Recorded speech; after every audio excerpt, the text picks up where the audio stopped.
بسم اللہ الرحمن الرحیم اللہم صلی علی محمد و آل محمد واجل فرج قائم آل محمد۔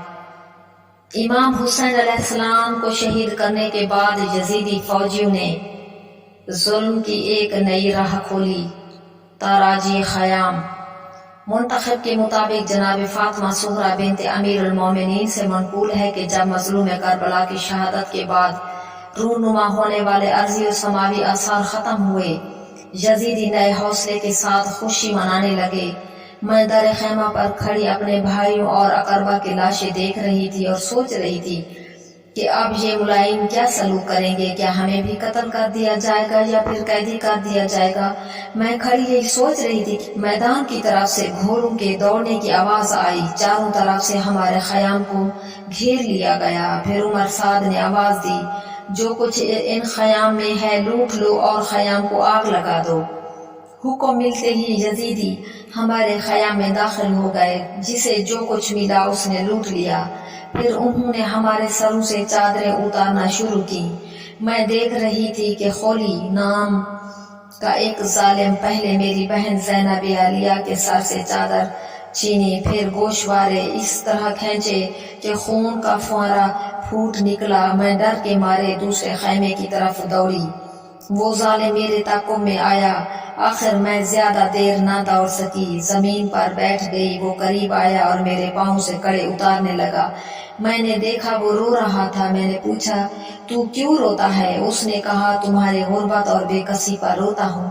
میں نے کہا، اگر غربت پر روتا ہے تو پھر لوٹتا کیوں ہے؟ کہنے لگا، لوٹتا اس لیے ہوں کہ اگر میں نہ لوٹوں تو کوئی اور لوٹ لے گا۔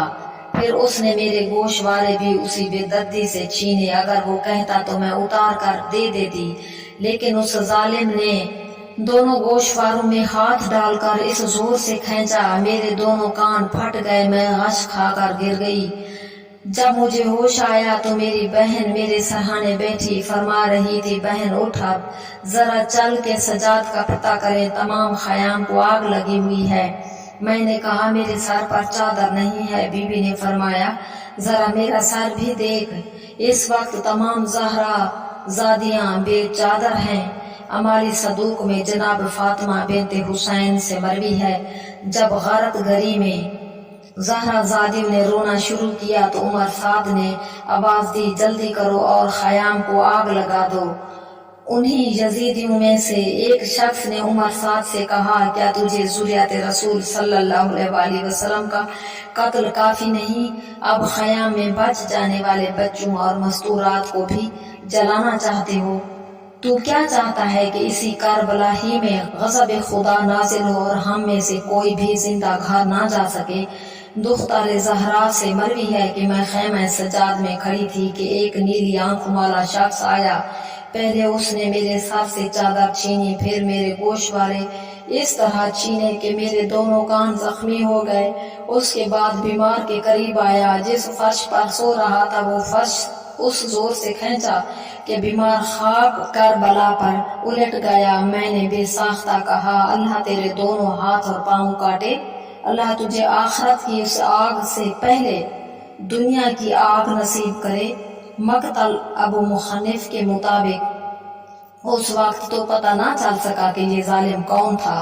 بعد میں جب مختار نے خولی کو گرفتار کیا اور اسے پوچھا کہ کربلا میں تو نے کون سا ظلم کیا، تو اس نے بتایا کہ میں نے نبی زادیوں کے سروں سے چادریں اور کانوں سے گوشوارے چھینے تھے، تو پتہ چلا کہ یہ ظالم خولی ہی تھا۔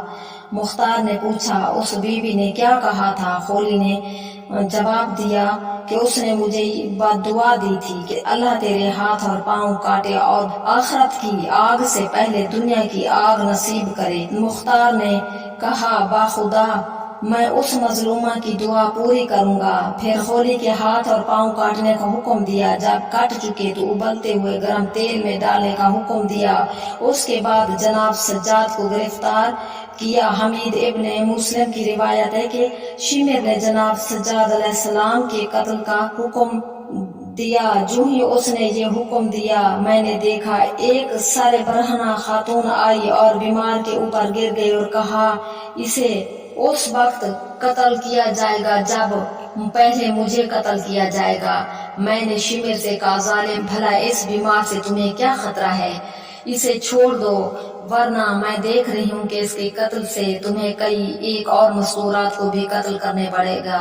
شمر نے اپنا حکم واپس لے لیا۔ حمید ابن مسلم ہی سے روایت ہے کہ جب خیام اہل بیت لوٹے جا رہے تھے اس وقت بنی بکر ابن دائل کی ایک خاتون جو یزیدی لشکر میں اپنے شوہر کے ساتھ آئی ہوئی تھی نے خیمہ کی چوب اٹھائی اور کہنے لگی اے آل بنی بکر ابن دائل، اتنی اندھیر نگری بھی ہوتی ہے کہ پہلے ذریت رسول صلی اللہ علیہ وسلم کے مردوں کو بھوکا اور پیاسا شہید کیا گیا، اب دختران زہرا کے سروں سے چادریں تک اتاری جا رہی ہیں، کیا تمہاری عرب حمایت اس حد تک ختم ہو چکی ہے؟ کم از کم جس نبی کا کلمہ پڑھتے ہو اس کا حیا تو کر لو۔ جب اس کے شوہر کو پتہ چلا تو اس کے ہاتھ سے چوب خیمہ لے کر پھینک دی اور اسے پکڑ کر اپنے خیمے میں لے گیا۔ لحوف کے مطابق تاراجی خیام اور خیام کو نظر آتش کرنے کے بعد عمر سعد نے اپنے سپاہیوں سے پوچھا ہے کوئی جو لاشائے حسین کو پامال سوم اسباں کرنے کی ذمہ داری قبول کرے؟ جب 10 آدمیوں نے کہا اگر ہمیں اجازت مل جائے تو یہ کام ہم ہی کر لیں گے۔ اسحاق ابن جویا، اخنس ابن مرسد، عمرو ابن سبیہی، حکیم ابن طفیل، مرہ ابن منقد، صالب ابن خسیمہ، صالح ابن وہب، داخت ابن نام، ہانی ابن شبس، اسید ابن مالک، ان لوگوں نے گھوڑوں کے سموں سے فرزند رسول صلی اللہ علیہ وسلم کی لاشا کو پامال کیا۔ جب ابن زیاد کے پیش ہوئے تو اسید ابن مالک نے اپنا تعارف کرایا، ہم نے نبی کے پارے جگر کے سینے اور پشت کو اپنے تیز گھوڑوں کے سموں سے پیس ڈالا تھا۔ ابن زیاد نے پوچھا تم کون ہو؟ ان سب نے جواب دیا ہم وہ ہیں جنہوں نے فرزند رسول کے سینے کو گھوڑوں سے پیسا تھا۔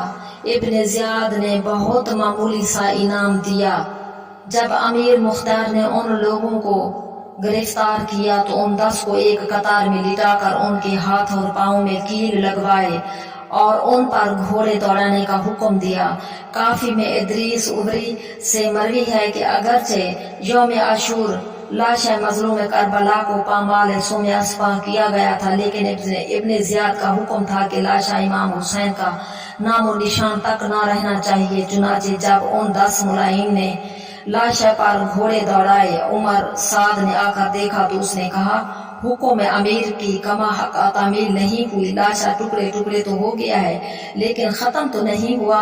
ابن زیاد کا حکم یہ ہے کہ لاشا حسین کا نام و نشان تک باقی نہ رہنا چاہیے۔ پھر ایک مرتبہ گھوڑے دوڑائے جائیں۔ جب بنات رسول صلی اللہ علیہ وسلم کو معلوم ہوا کہ کل پھر گھوڑے دوڑائے جائیں گے تو جناب فضا نے دختر زہرا علیہ السلام کی خدمت میں عرض کیا بی بی آپ کے نانا کا غلام سفینہ جب راستہ بھٹک گیا تھا تو اس نے ایک شیر کو ابو الحارث کہہ کر اس سے مدد مانگی تھی اور شیر اسے اپنی پشت پر اٹھا کر راستے پر چھوڑ گیا تھا۔ رات میں نے یہاں شیر کی دھاڑ سنی ہے، میرا خیال ہے یہیں کہیں قریب ہی شیر رہتا ہے، اگر آپ اجازت دیں تو میں شیر کی تلاش کر کے اسے مدد کے لیے کہوں تاکہ کم از کم فرزند زہرا علیہ السلام کا لاشا دوسری پامالی سے تو بچ جائے۔ بی بی نے اجازت دے دی۔ جناب فضا صحرا میں آئیں، ایک ٹیلے کے سائے میں شیر کو بیٹھے دیکھا اور مخاطب ہو کر کہا اے ابو الحارث تجھے معلوم ہے کہ فرزند رسول صلی اللہ علیہ وآلہ وسلم کے لاشا کا نام و نشان مٹانے کی خاطر کل دوسری مرتبہ گھوڑے دوڑائے جائیں گے۔ یہ سنتے ہی شیر اٹھ کھڑا ہوا اور میدان کا رخ کیا، اپنے دونوں بازو لاشا جناب شبیر علیہ السلام پر پھیلا کر کھڑا ہو گیا۔ دوسرے دن جب یہ ملائین گھوڑے لے کر آئے، شیر کو دیکھا کہ لاشا کی نگرانی کر رہا ہے تو عمر سعد نے کہا معلوم ہوتا ہے کہ اب ان کی طرف رخ کرنا فتنہ کو جگانا ہے، واپس آ جاؤ۔ اللہ لعنت اللہ علی کل ظالمین۔